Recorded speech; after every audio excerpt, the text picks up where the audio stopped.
Today we want to talk about how to teach grammar and how to correct students' errors. Ready to start? Yes? Are you all ready to start? Positive. Good. Good. Okay. So guys, how can you save her? Read this. Let's eat grandma. So how can you save grandma? There's something wrong with the sentence. You need to make some changes, just a little one actually, to save her.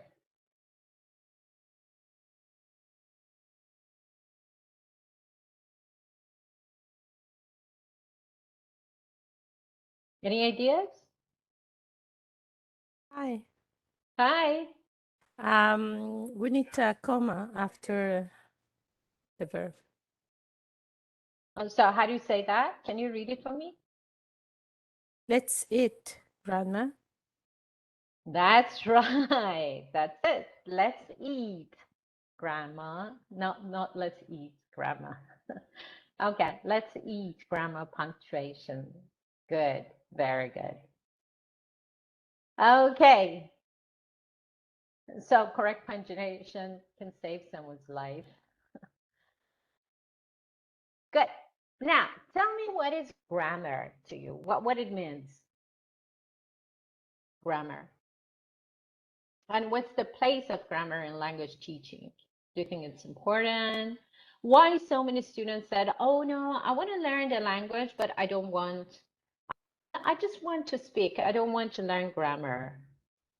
So, what is grammar and what's the place of grammar in language teaching?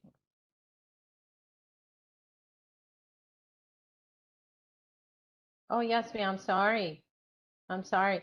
Guys, Yasmin said she cannot hear me well. What about the others? Can you hear me well?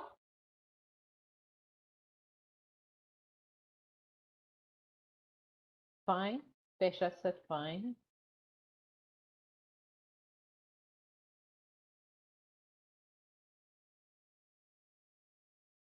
Hi, Shrak. So maybe Yasmin, it's your connection. Oh, hi, Shrak. Good to have you here. So we just started. Everyone, I just wanted to say hi. I'm currently at work, so I will be in and out, but I'm listening. Sure. Yeah. Okay. Thank you. Just be sure that you watch the video then later. Yeah, for sure. For sure. Okay. Thank you. So back to the question. What is grammar, guys?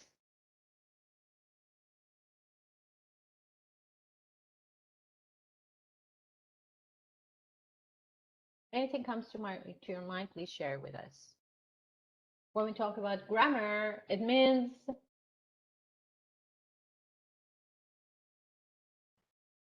It means the foundation to any language. Like it's the not the tools, but like the material. In like if language is like it's a building, then this is the grammar is the material, I would say. Thank you. Thank you very much. And Besha said the structure used to communicate correctly. Thank you. Any other ideas? And also look at the second one. It said, what is the place of grammar in language teaching or learning? Shai said it's the system that gives the structure and form for language users. Bravo.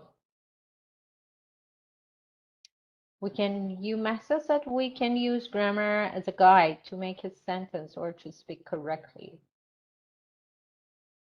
Interesting. Good points. Good points. Do you think learning grammar is essential?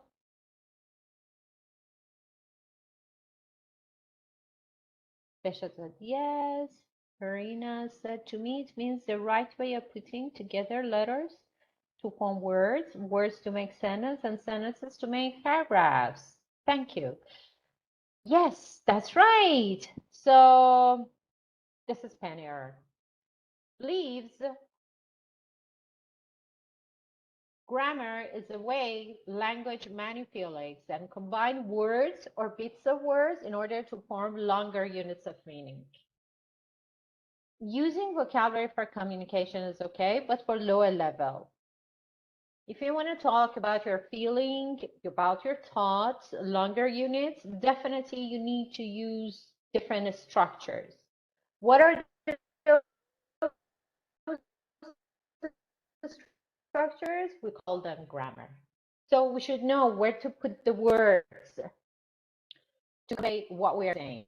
That's why learning grammar is very important and essential. Otherwise, your students can speak the language, the target language, but limitedly. Okay.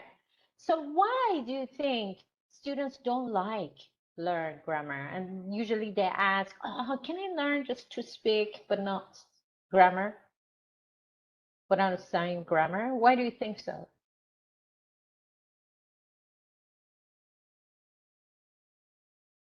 Why they think it's very boring?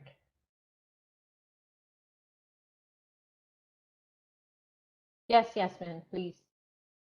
Students think that grammar is boring because sometimes the structure of the grammar in English is not like the structure in the grammar in their language. So sometimes they misunderstand some topics when you get into the real grammar. So and they think that it's boring because it's hard for them to digest it, or it's hard to put it in a conversation, maybe. So maybe they understand the rule, but they know not how to apply it in their language. Thank you. Very good point. Very good point. What were the others? Do you have any ideas? Because they think it's set up rules and it's not exciting for them. Yes, good point. Exactly. What you said, that's right answer. Number one, it's different from their own or mother tongue structures and grammar. Number two is the way the teachers usually explain it to them, it's not very engaging. So they just think they have to memorize the rules. And when you memorize something, it's very hard for you to apply, to use it. So sometimes, or many times it happens, when you give them a test, they can do the test very well. But while they're speaking, they never use those structures because they understand it, they know it, but they don't know how to use it. That's the matter. They become frustrated and so, oh, I don't like it. So what we are discussing today is how can you teach or we teach grammar communicatively? Okay? So do you think it's possible to teach grammar in a communicative way? Yes, Yasmin, you want to say something? Besha said yes. Okay, go ahead, Yasmin. Yes, I can do that through conversation, through dialogues and monologues, through games, even listening. We can do it in all skills, getting grammar inside of them. So yeah, we can do it. Thank you. Very good. Okay, there are two popular approaches that you can teach the grammar of the lesson, even second or foreign language. Do you have any ideas what are two approaches for teaching grammar?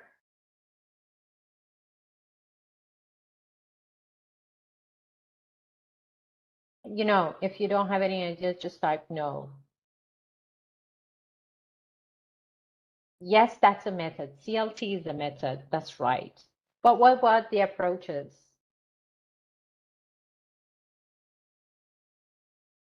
Communicative language teaching. Okay, so in communicative language teaching, in this techniques, there are two approaches for teaching grammar. We call them deductive and inductive. Okay, So in deductive way of teaching, the teacher first explains the rules, and then students put answers. But in inductive way of teaching, practice comes first. We put the students in the situation, in the context, then we explain, okay, what we did was, this is the rule. This is the rule. So when rules comes first in inductive way,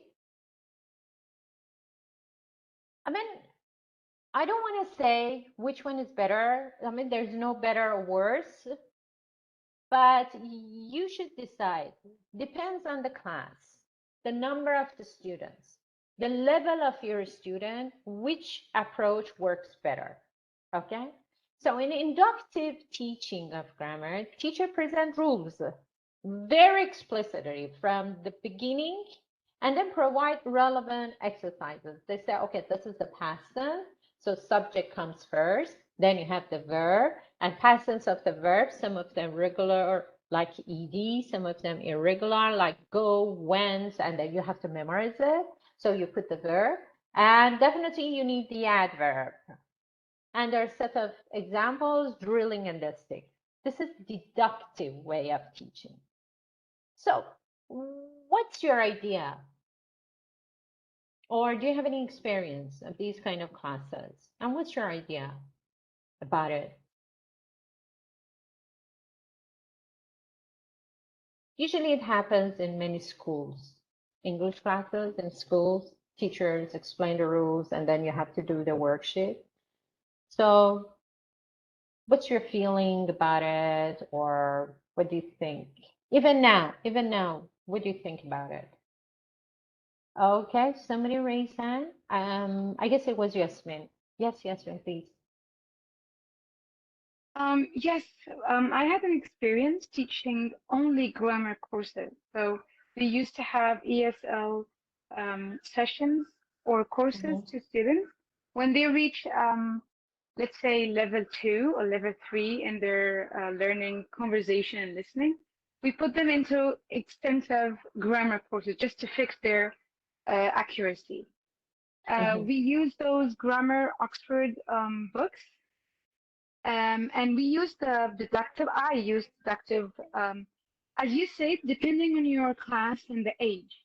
So with adults and more mature students, I will go with that. So it's going to be very reasonable with them. Oh, okay, so I got it. So that's why it's wrong. My sentence was wrong. But when I go with younger age and less motivated students, I would rather go with the inductive way. Thank you. Thank you very much for sharing your experience. Okay, Marcel, you raise hand, please.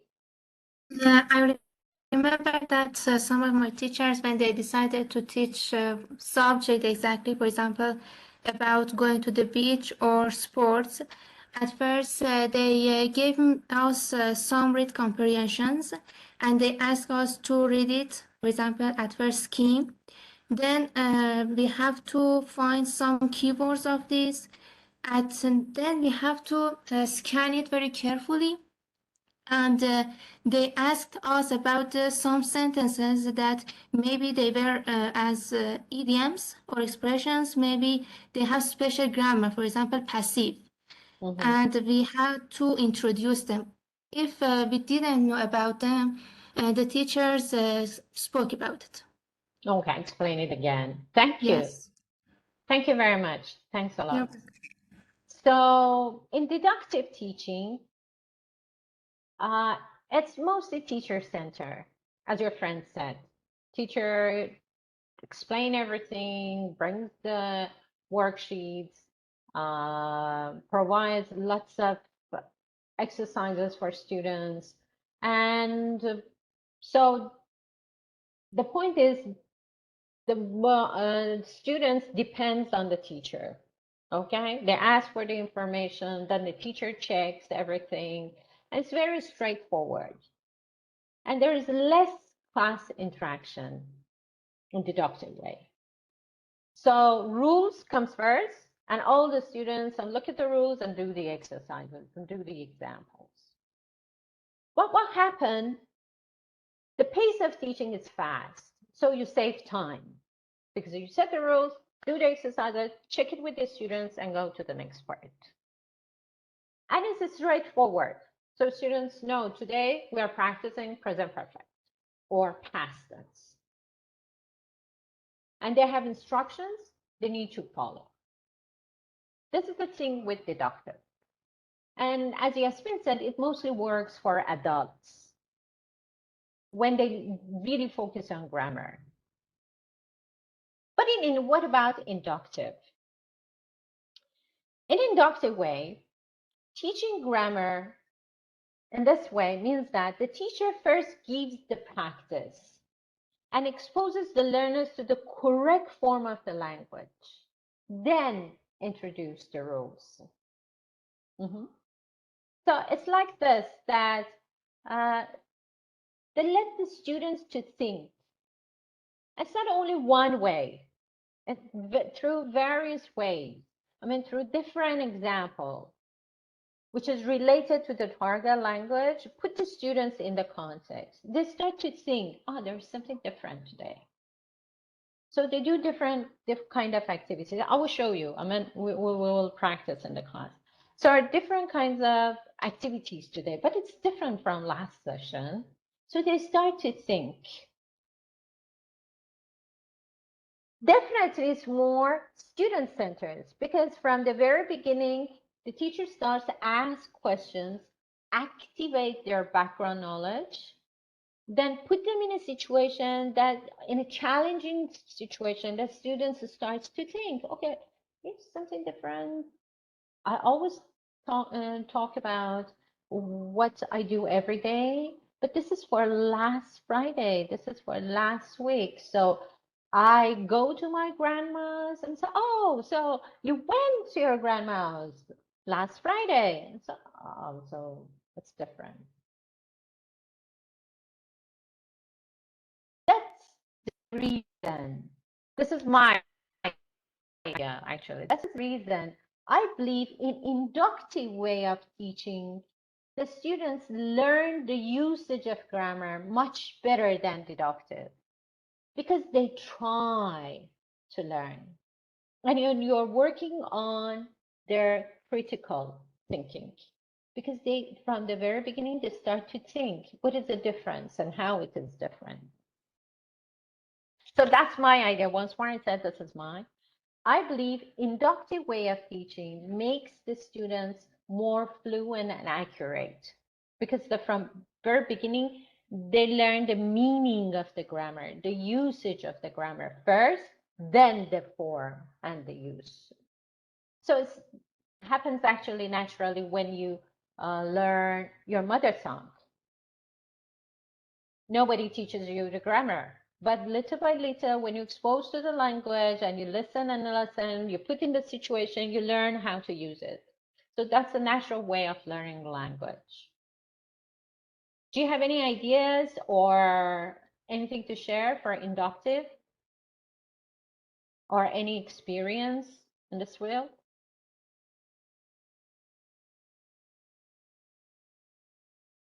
Yes, Yasmin, please.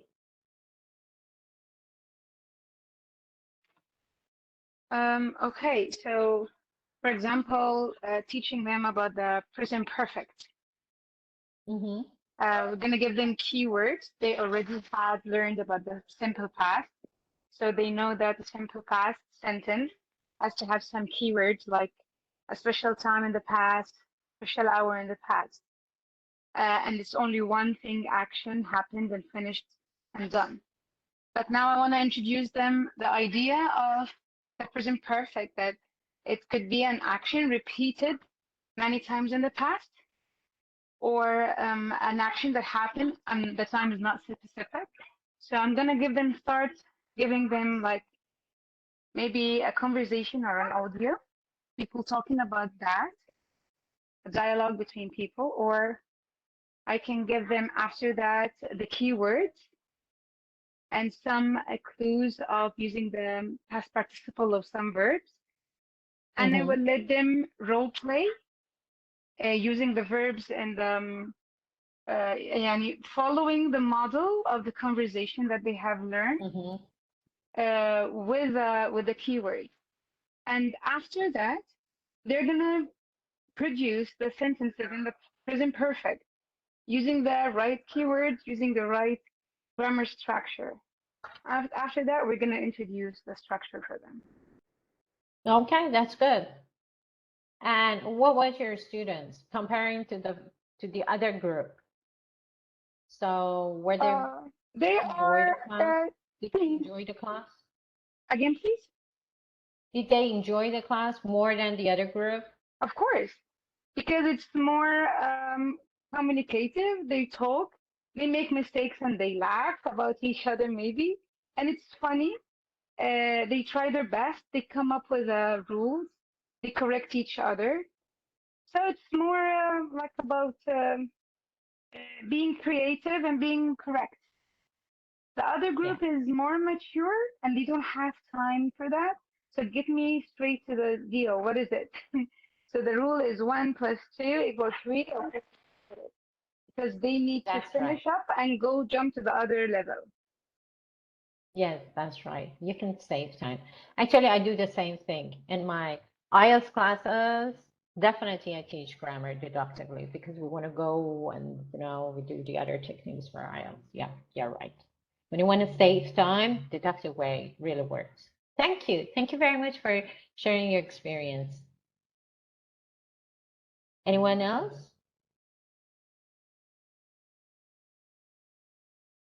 Okay, let's go on.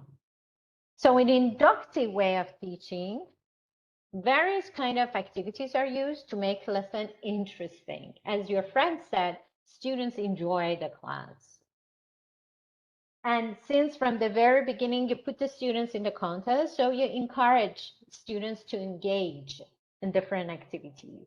And it's more meaningful and memorable for your students. Do you remember different style of learning that we discussed in other webinars? People have different styles of learning or modes of learning. Do you remember that? What are those? How people learn something?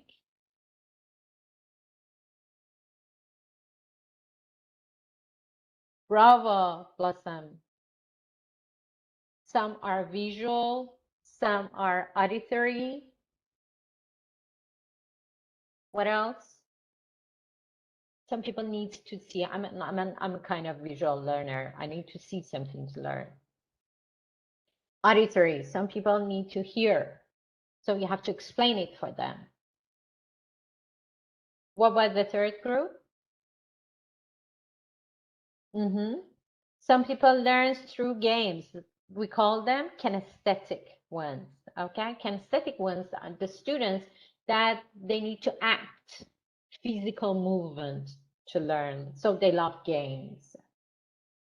And the other group, they need to read and write, so they need worksheets. So when we call various kind of activities, means you prepare different exercises, different activities, tasks for all groups of learners.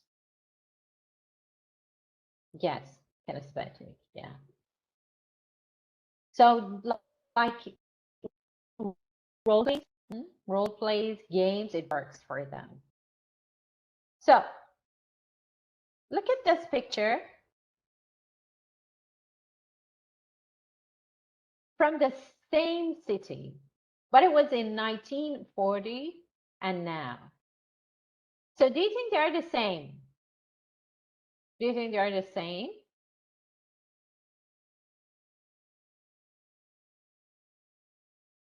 Okay, I want to teach them some part of grammar, okay, but I don't want to say what it is. So you answer back. Do you think these two pictures are the same? Look at the city in 1940 and now.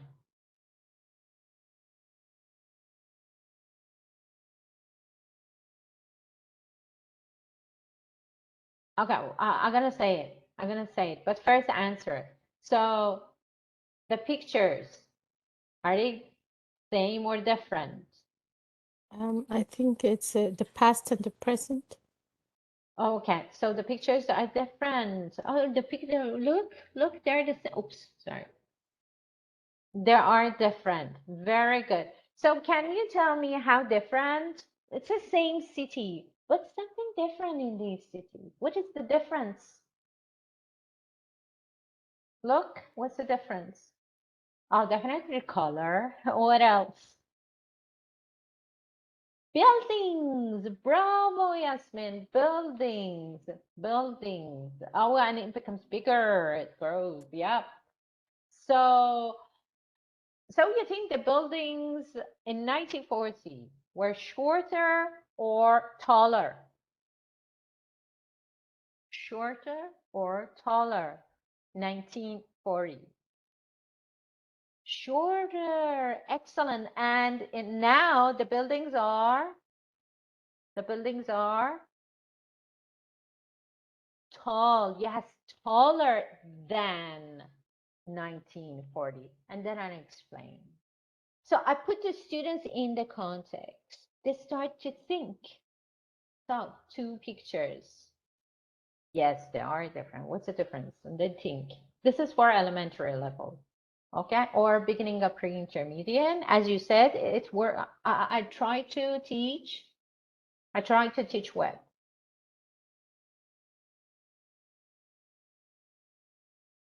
What was the grammar point that I tried to teach to the students by asking them? Yeah, exactly. Comparison.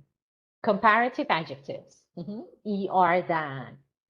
They don't know ER than, but I just asked them some question. So they say short, tall, and so, oh, shorter than now, taller than. So I just repeated it, okay, on and on, okay. Now the city becomes small or big, and they said big, so it's bigger than, because they're only elementary. This is inductive way. So first, they understand the meaning of the grammar. Then they go through the exercises. Now, let's do another one. This is for lower level. Let's do the other one. Okay, everybody, look at these 2 pictures. Are they beautiful? Can you guess where are they? What kind of buildings they are?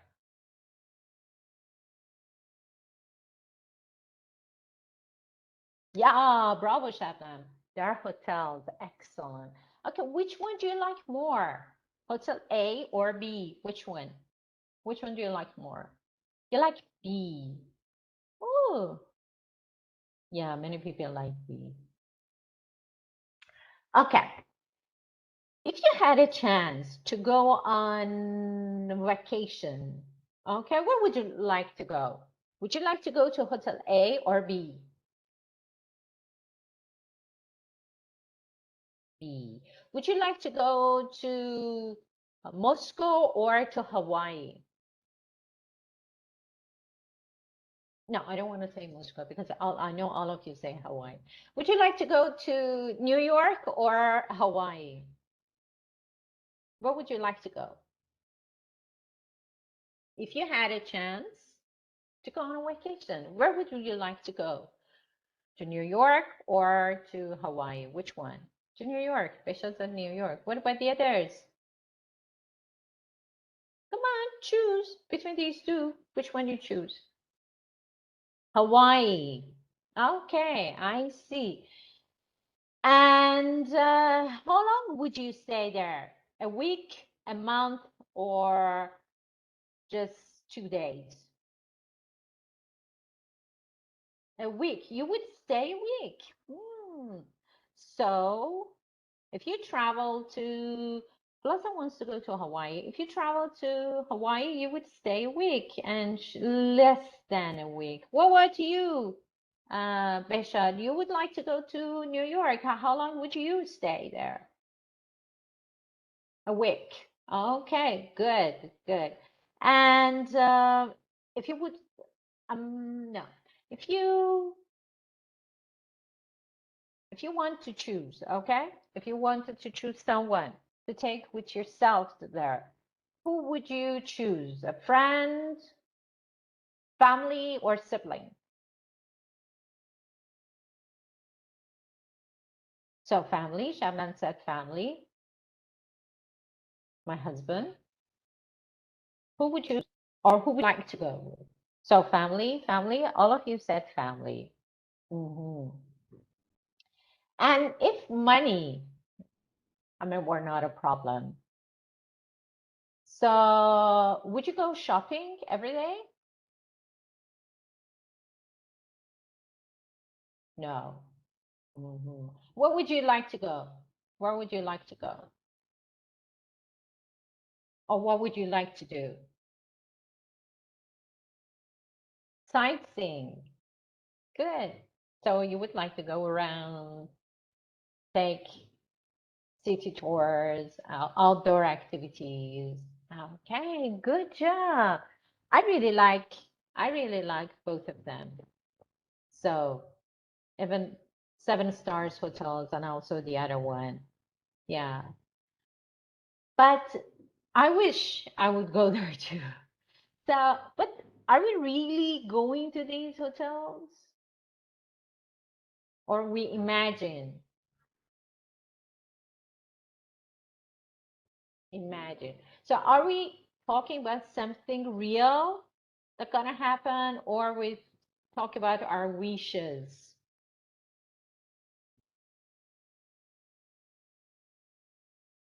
Yes, exactly. We're talking about our wishes.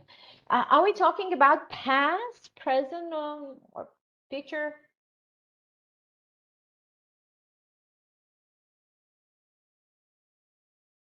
Yes, present or near future. Present or near future. This is second conditional. We say, if I had a chance, if I had a chance, I would travel to Hawaii. We said in past, we use past tense, but actually we are talking about present and near future because we talk about our wishes because it's not real. That's why we say in past.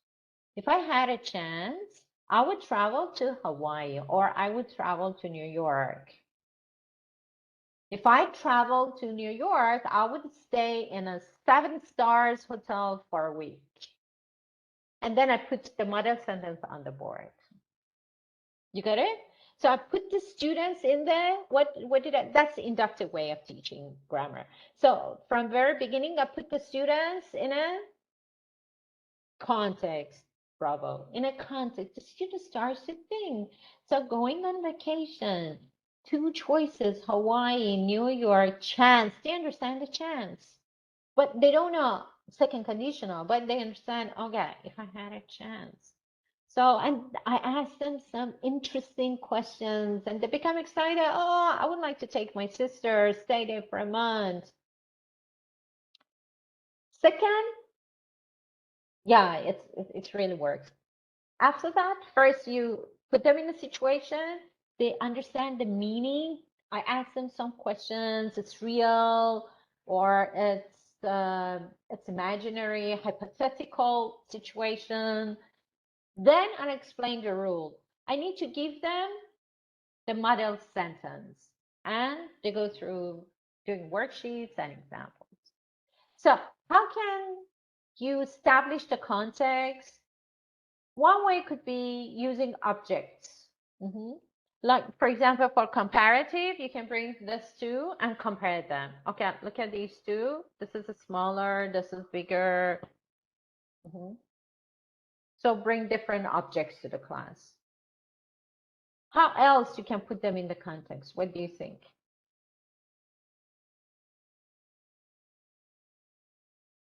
One is objects. What else?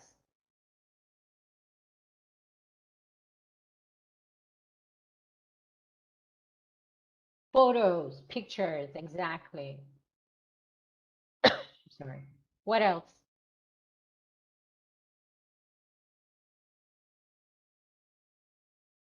You can have a conversation, asking questions.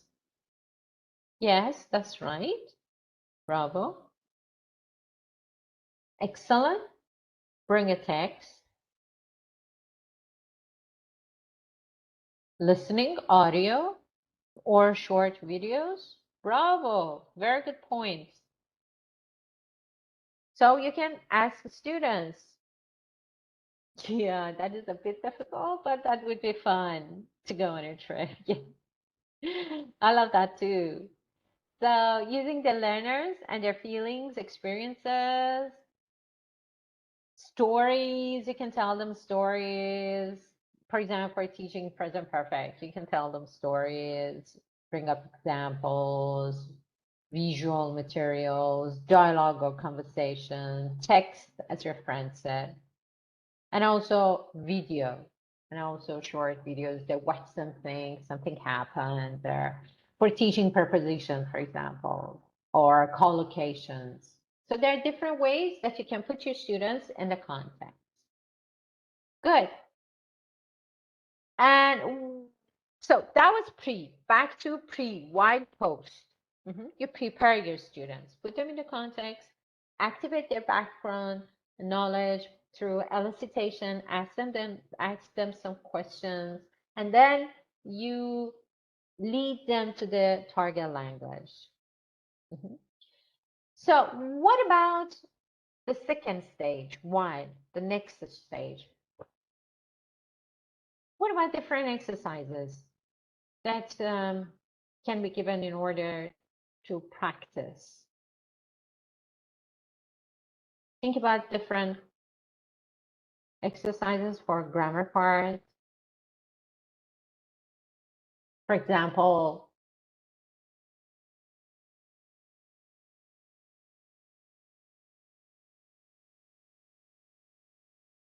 do you remember the time that you were learning language? How did you practice? Unscrambled sentences. Oh, for upper intermediate, yes, debate, the talk, matching, bravo, matching first part to the second part.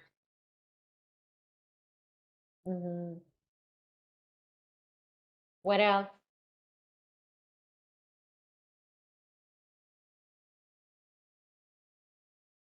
Like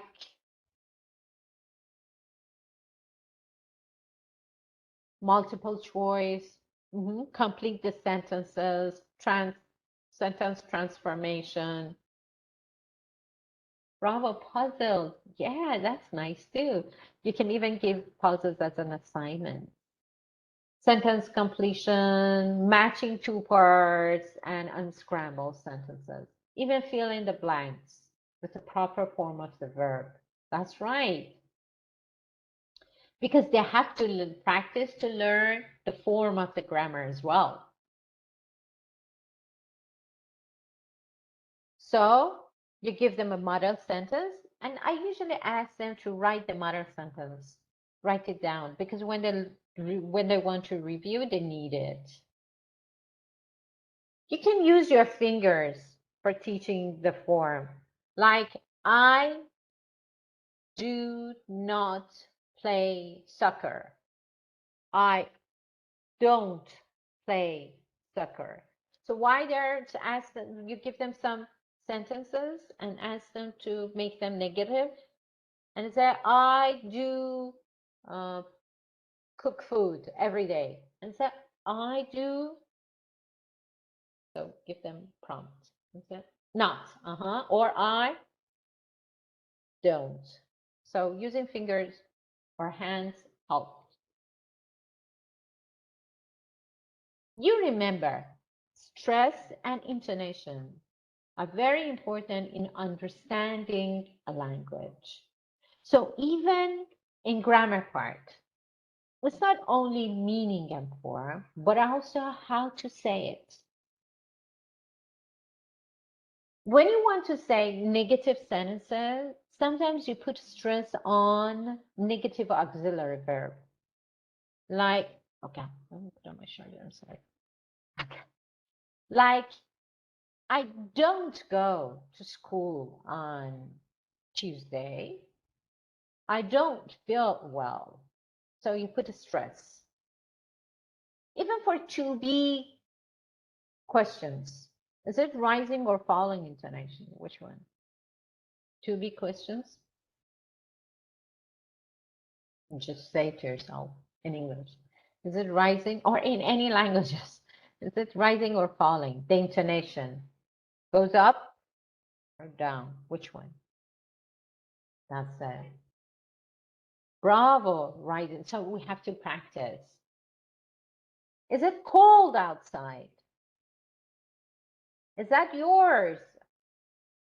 Well, what about WH questions? Yeah. How are you? Mhm. What's your name? So we need to practice. Mhm. Or where do you live? So let me ask you this. What's the aim of this sentence?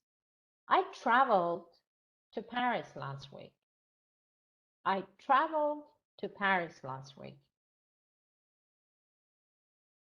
Which word is more important to me, or what I really want to tell you? I traveled to, yeah, travel. I traveled to Paris last week. I traveled to Paris last week. Paris, bravo. I traveled to Paris last week. I traveled to Paris last week. So it depends. Where, what did you do, when? So we need to teach our students how to pronounce a sentence correctly and where to put the stress to be more meaningful to the listeners. And definitely intonation like this, and ask them to show it, drawing the tune in the air like a up, down, or clap. Good.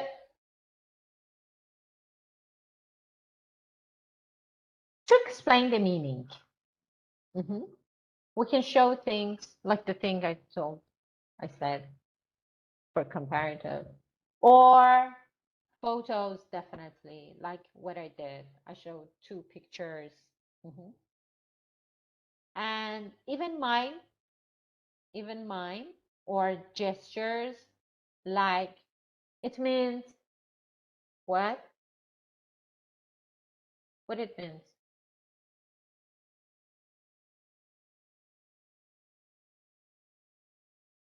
My students talking, and then I said,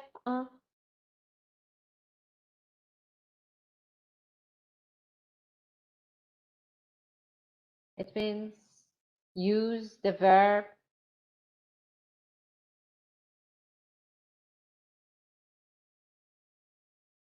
It shows now when I do this. Okay, when I do that, okay, your students used wrong tense of the verb. And when you do this, it means past, exactly, past tense. What about this?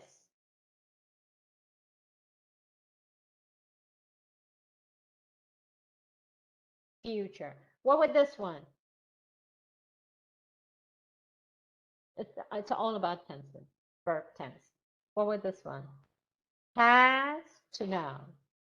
So what is it? What is the tense? Past to now.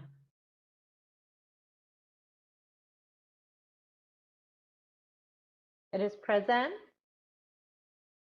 perfect. It's present perfect.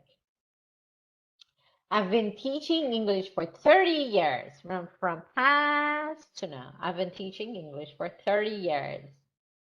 So that's the gestures. I'm talking about gestures. So we can use gestures, hands. It really works for visual learners. Using pictures to explain situation and concept. Using facial expressions. And line or a line. You draw a line, past tense, present, future, future perfect, or past to now, present perfect. So even for adverbs of frequency, the best way is drawing a line. You draw a line or draw a line and you put always, never. Then how you can teach your students when to use usually or sometimes or rarely. So it's better you show them on the line. So here is present, and here is always, I'm sorry. Here's always and here is never. Then what is before always? What do you put? Adverbs of frequency. Always, Almost always. almost always, or usually.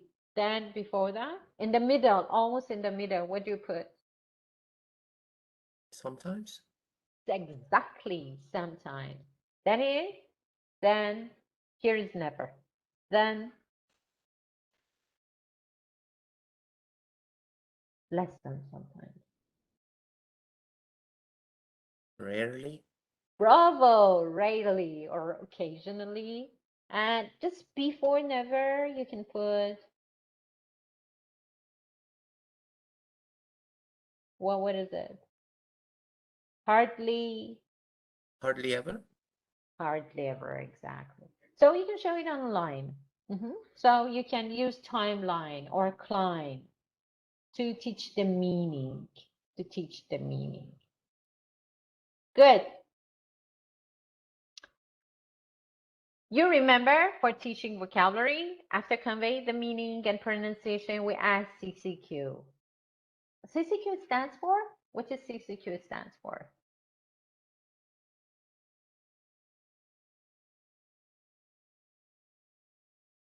Do you remember CCQ?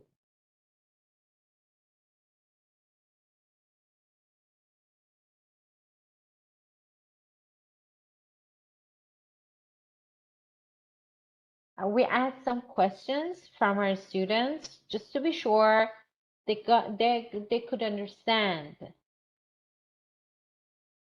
what we were talking about in the class. Ask them some questions, concept checking questions. Bravo, concept checking questions. Just check with your students. Okay, they've learned this part. Let's move to the next part. So we work on meaning of the grammar. We practice the form. Now's the time for CCQ, concept checking questions. She's a shop assistant. She works in a shop. So, has she got a job? Yes. Is she working now? Right now? I don't know. Does she work there every day? Yes, because it says she works. Is this the past, present, or future? So I say present, but also past and probably future because it happens all the time. So we use present tense. So I'm checking the meaning of the grammar. The same question, the same concept questions that I asked you for second conditional. I said, is it imaginary or real? Happens in the past or present? So that was concept checking. Okay? Is it clear, everybody?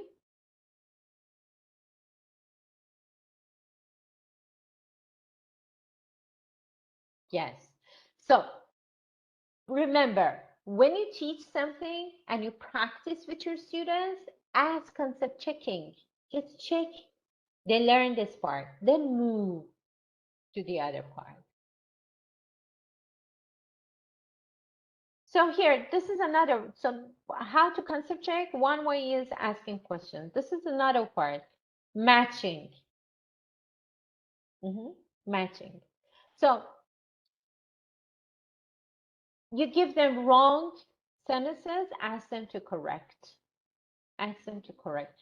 Read these sentences, number 1 to 6, and match it with the subjects. Grammar, word order, pronunciation, spelling, vocabulary, register. I want to say something, but first you read them. What it goes for grammar? There are errors, but which one goes to grammar subject?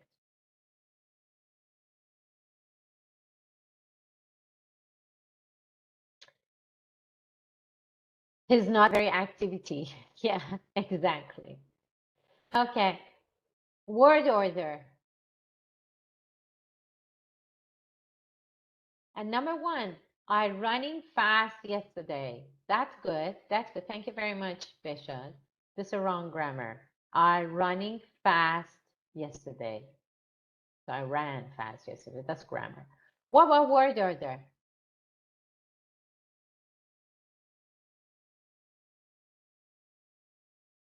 Why we learn always English. Bravo. Bravo. What about pronunciation?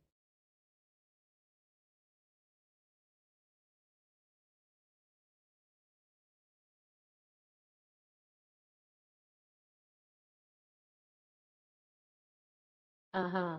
And that goes to, okay, I cannot see through it. Through goes to pronunciation and spelling. Which one? Yeah, that's true. So it goes for spelling. Which one goes to vocabulary?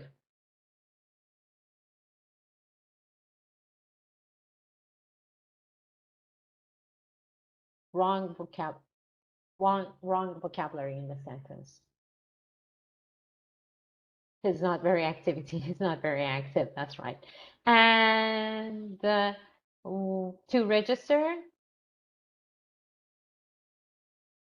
pronunciation goes to number 5. They lives in a big house. They lives in a big house. Like life, so it goes to them. Okay, and register.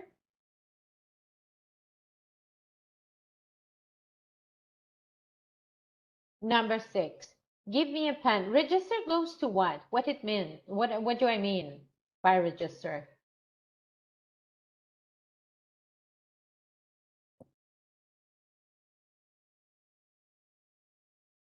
No, formal, informal. So to your teacher, you never said, yeah, somebody say something? Go Yeah, ahead. a register has to do with the vocabulary we use according to the people we are referring to.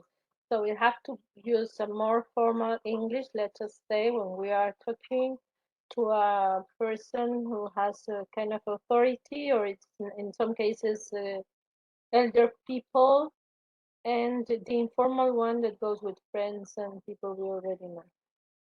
Thank you very much, Minerva. Am I right? That's correct way? Minerva, yes? Yeah, that's me. Oh, okay. I just want to check that I pronounce it correctly. Yeah, Thank you. Thank you very much.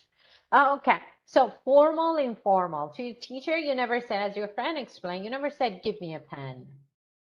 So that's the problem with register.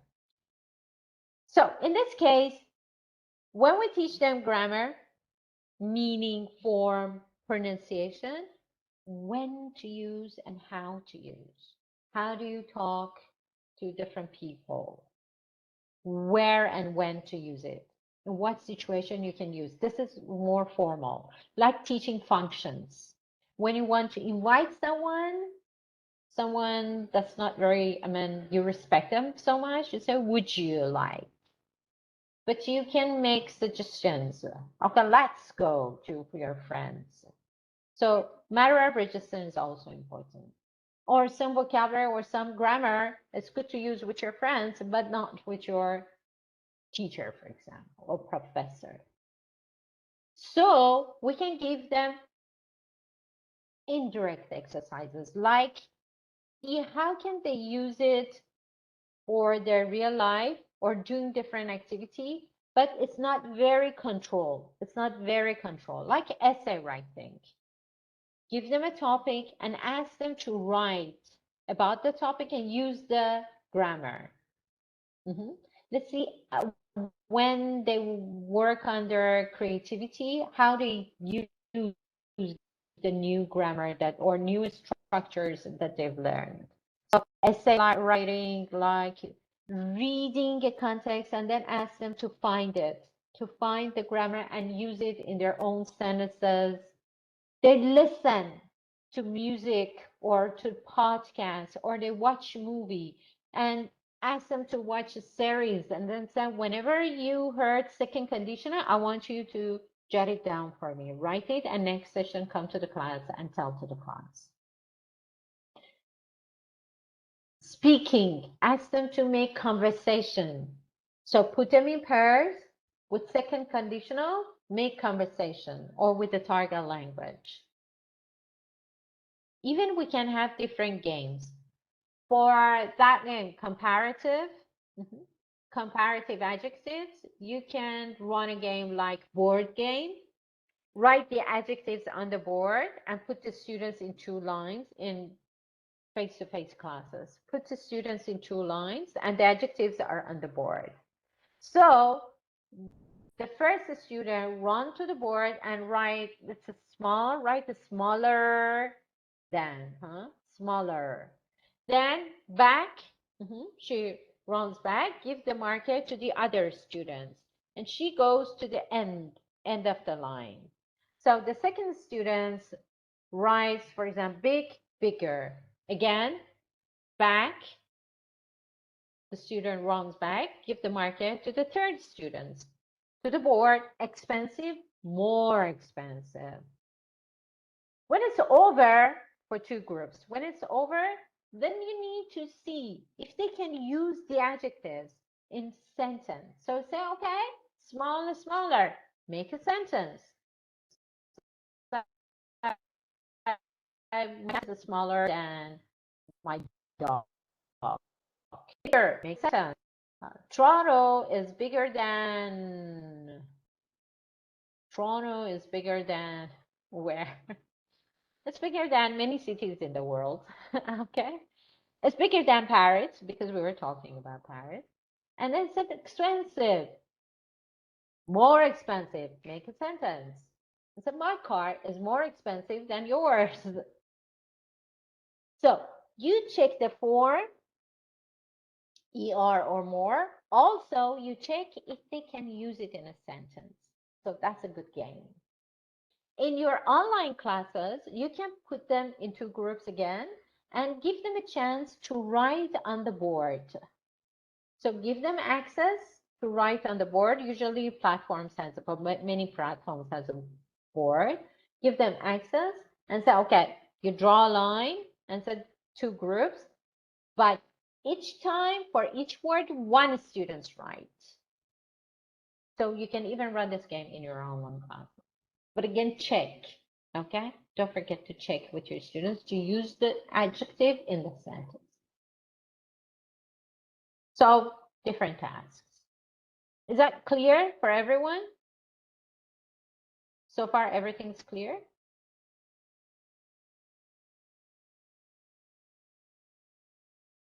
Okay.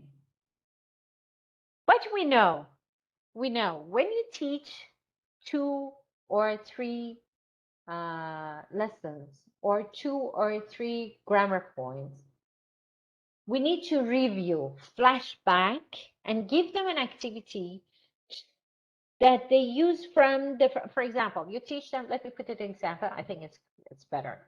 So you've taught them present perfect, past tense, present tense. 4th session, there should be a review. They can watch a movie and explain what's happening in the movie, what happened, the day before, according to the film, and what have those characters or actors done. So they use the 3 tenses, or give them a task, a worksheet, or put them in a situation and review all 3 grammar. So revision and consolidation helps them to practice more and remember to use the grammar that they have learned. This is a very good book, How to Teach Grammar. It works on PPP, Presentation, Practice, Production. So presentation is like when you put them in context, activate their background, and present the grammar. Practice is like while, first control, you work on the form, then less control. You put them in situation, put them in pairs to practice talking about it, and then freer production when they talk about their life and use that grammar. By Scott Thornbury. Okay, How to Teach Grammar by Scott Thornbury. That's a really good book. Gives you ideas for different structures and different grammar to teach. Once more, for teaching grammar, we work on meaning, for, and use. Activate. So engage, get engaged in the material or in the target language. Then they study and practice. And the third phase is activation. So they have to use it for their real life. This is the highest level of learning, when they use the target language and talk about their own experience. For second conditional that we practice in the class, for post stage production part, you can ask them, okay, talk about your wishes. And said, if I studied medicine, I would be a good doctor now. If I were in New York, I would go to 7 stars hotel.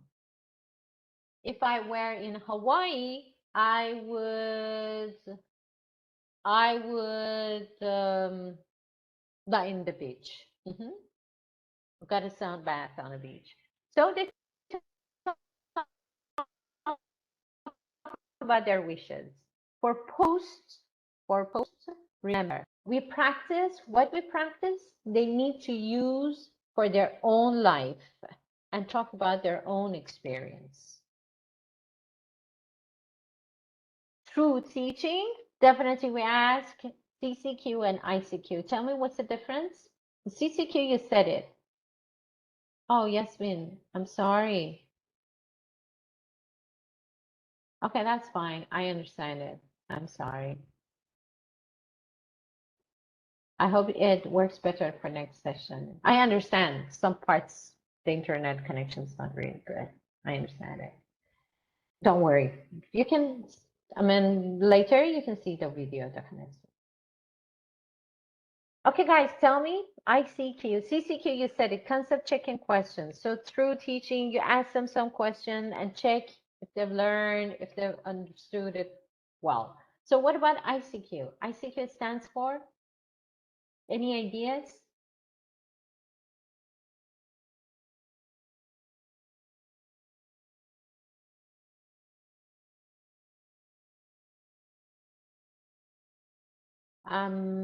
No. What about Q? Q goes to, let's find it together. Q goes to question, exactly. C goes to checking. So it's a kind of question, checking something. What's that I? Instructions. Instructions. Yeah, instructions. You know, you give students instruction to do something. For example, fill in the blanks. Transform these sentences. Put the sentences in the right order. Match two parts. Write an essay and use this grammar point. Put them in groups. Practice with your partners or practice with your classmates. And I want you to use this function. These are instructions that you give to your students. You need to check with your students if they got the structures. If they got the instructions. Yes, practice with your partner, make a conversation, and talk about your wishes. Then you said, okay, are you going to practice with the whole class? And said, no, with my partner. Are you going to write sentences and just say some sentences? And said, no, we are going to make conversation. Good. And what grammar points, what structure you need to use and you need to practice? Second conditional. Good job. Now practice. So ICQ. When you give them instructions, you check with your students if they are on the right track. Is it clear now? What is ICQ?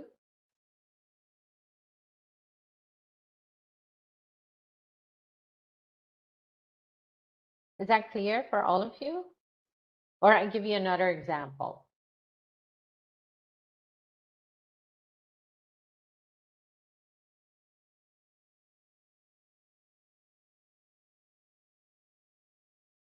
Okay, let me give you another example. So, do you understand CCQ, concept checking question, which happens during teaching? Now, for ICQ, it's a practice time, for example. I give some instructions. Thank you, Shavda. I give some instructions to my students. Look at this exercise. Rewrite these sentences in past tense. And they say, okay. Then after 5 minutes, I'll go and check and say, they made them negatives because they are elementary students. They make them negative. So before students start to doing the activity, I checked with my students and I said, okay, so what are you going to do? Are you going to make them negative? They said no. Are you going to change the tense of the verb? Yes. What? Past tense. Are you going only to say it or write it and say, okay, write it because here's a blank. Good. So, and they said, write the sentences in past. Just check with your students. That's ICQ. Good? Thanks for this. Thank you. So, some process for your lesson plan. In process. Pre, while, post. In pre, lead in, you prepare your students. Lead in, put them in the context, setting the context, activate their background knowledge.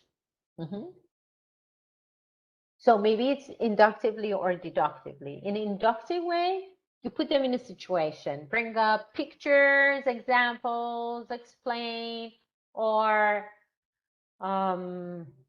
video clip or stories. Number 2, you start to present. After we put them in situations, then you present. So, okay, this is past tense, this is present perfect. Prefixes, suffixes, conditionals, anything. So they understand what is the target language.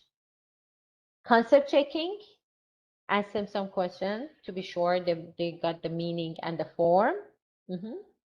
Give them a model sentence, highlight the parts that they, for sure, they've asked them to write them in their notebook.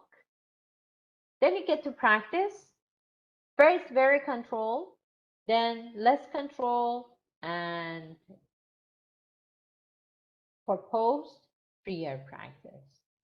By very control, like a little bit changes. You give them part 1, and then part 2, you give them a verb. For example, for conditional type 2. If I blank in Hawaii, I would blank.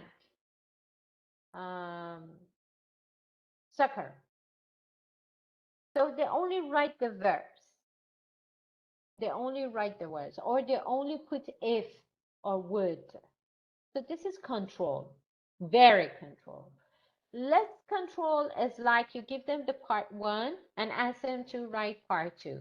If I were in New York, I would go to a concert, I would go sightseeing, I would have fantastic dishes, I would dance on the street. Different sentences. This is less control. Okay, less control. Even you can ask them some question for the meaning. You give them sentence and ask them about the meaning. So did she go there? Is she there? Is she going to go there? So ask some question like matching or multiple choice. 3-year practice is a part. 3-year practice is a part that they talk about their own experience. Their own experience. So talk about your wishes. What if you had a chance? And then you put dots.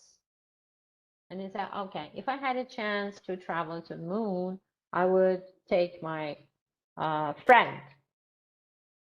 So that's 3-year practice. The process is clear, guys?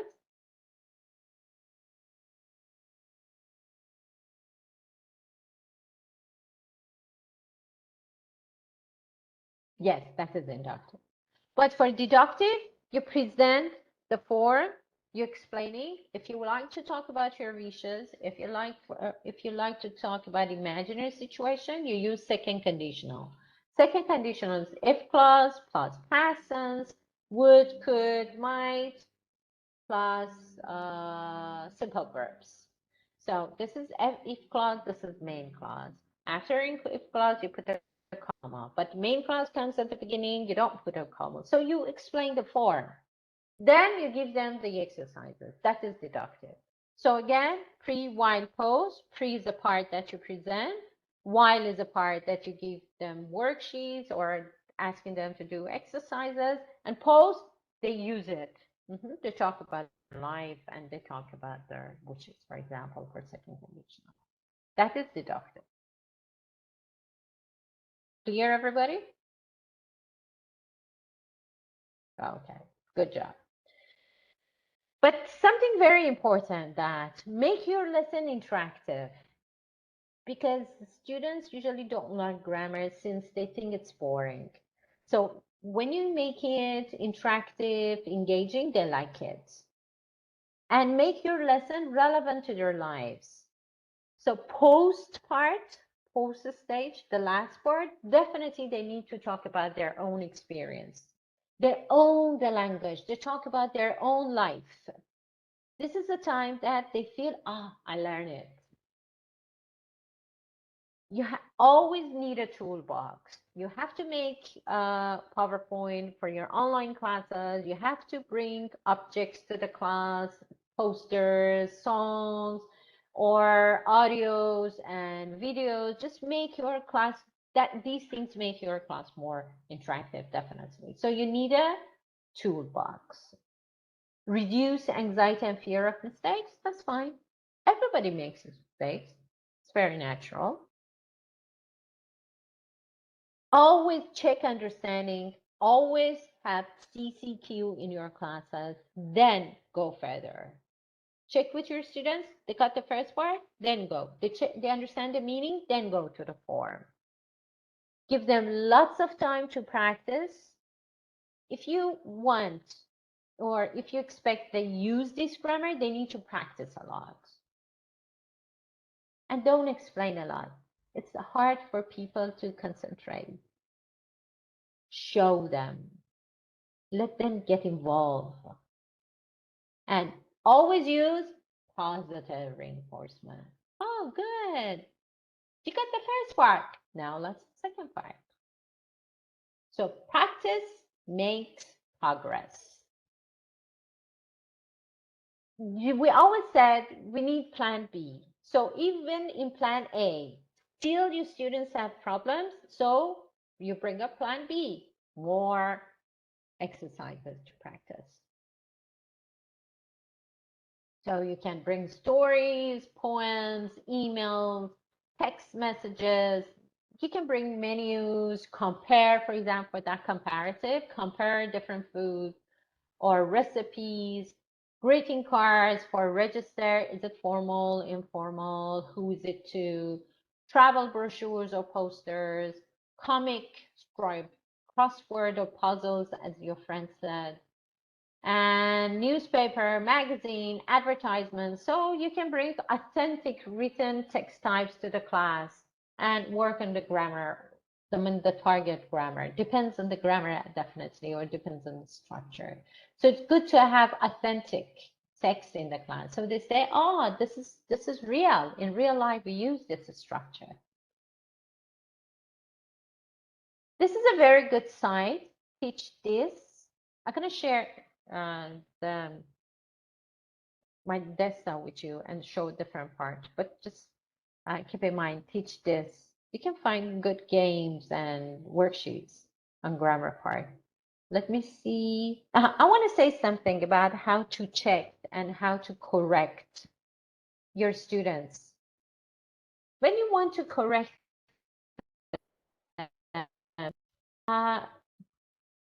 don't write in their example.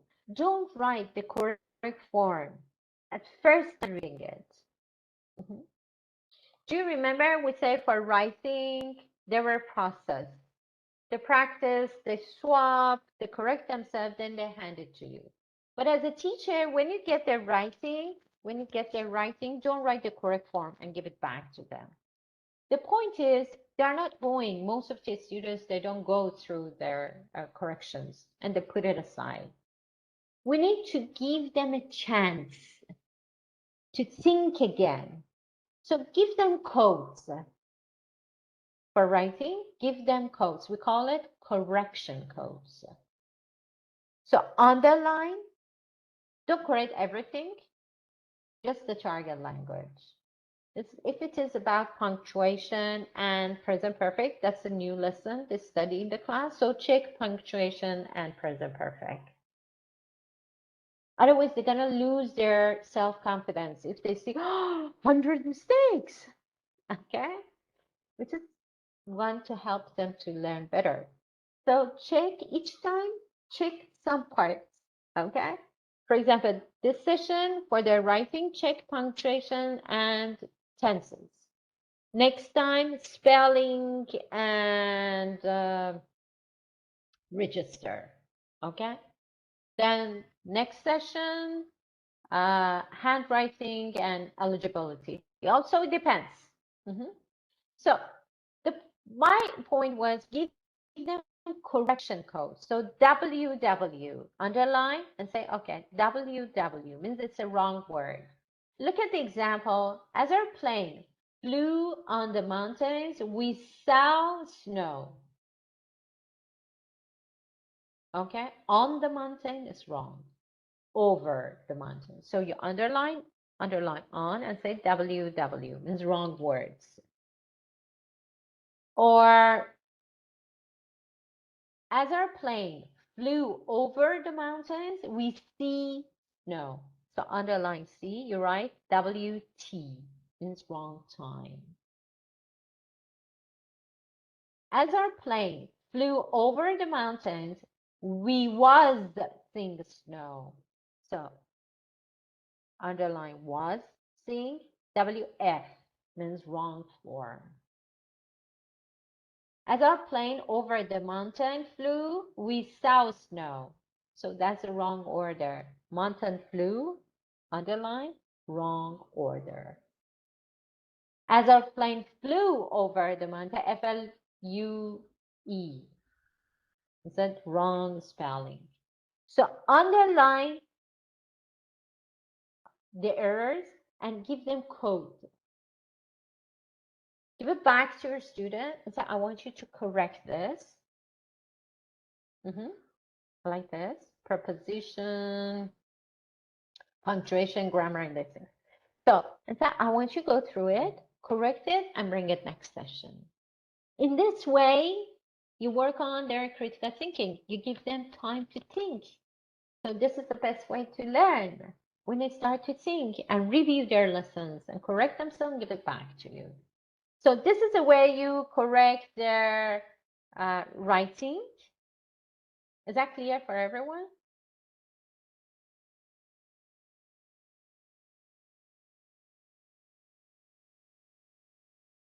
Is it clear?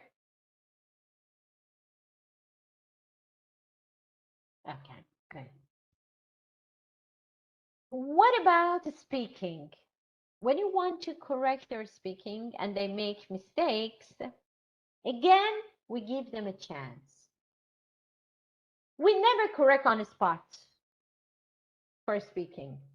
If you interrupt your students on and you correct them, what happened? What is the result? When you consent, correct. What happened? What is the result?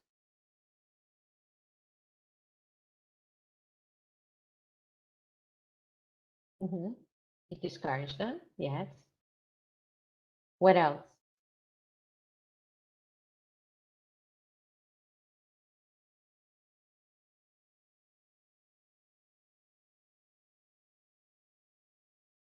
Yeah, exactly. Exactly.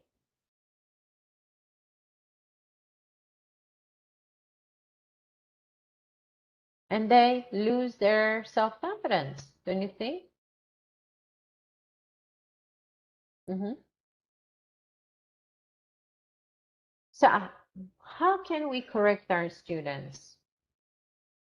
Here's an example. You said, what does your sister do every morning? She go to school.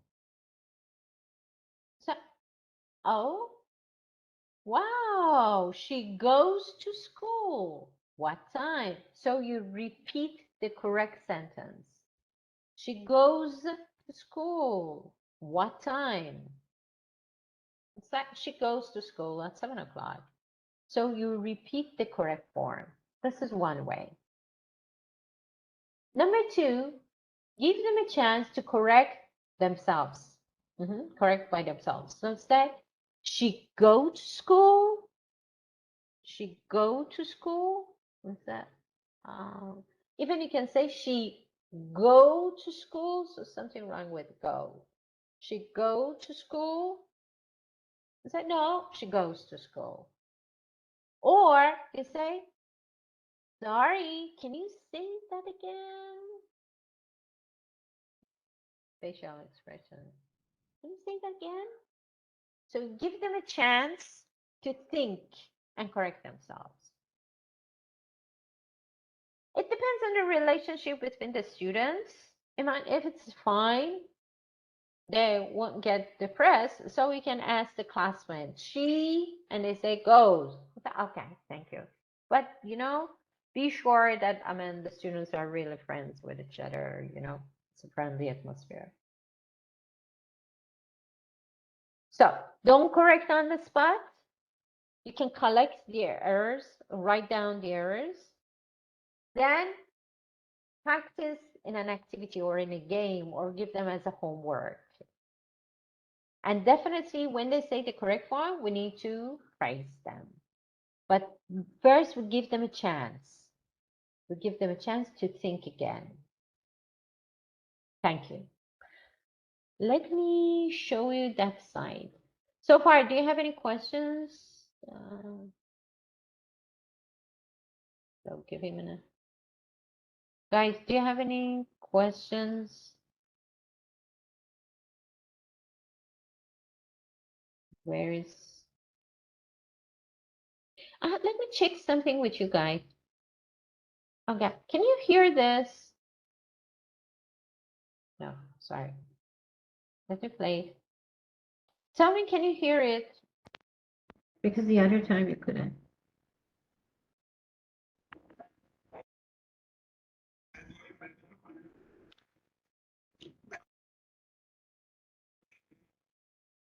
Can you hear? Oh, I miss your chat box.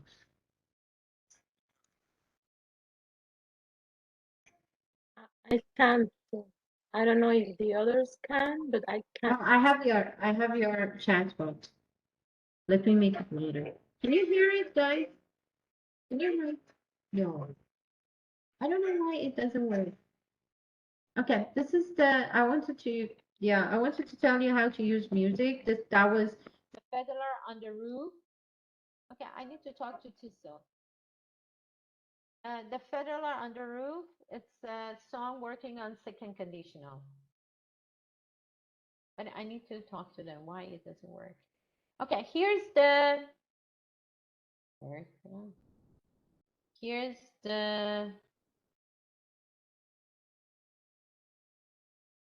yes, very close. Why does it show? I don't know. Why does it show my screen? Share. Okay, here. Can you see it, guys? Teach this. Yes, good. So here it is. Teach this, and here grammar. So see different structures, parts of speech, language functions, and general academic games. So this is a really good site, and it's free. So for your lessons, you can find good worksheets, good ideas, how to practice, and you can use this site.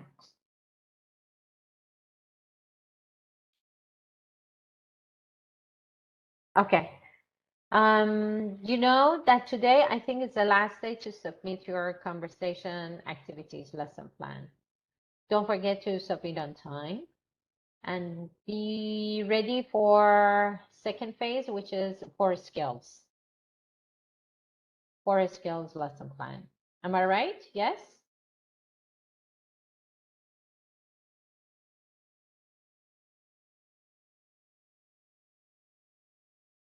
Yeah, I guess so. Today is the deadline.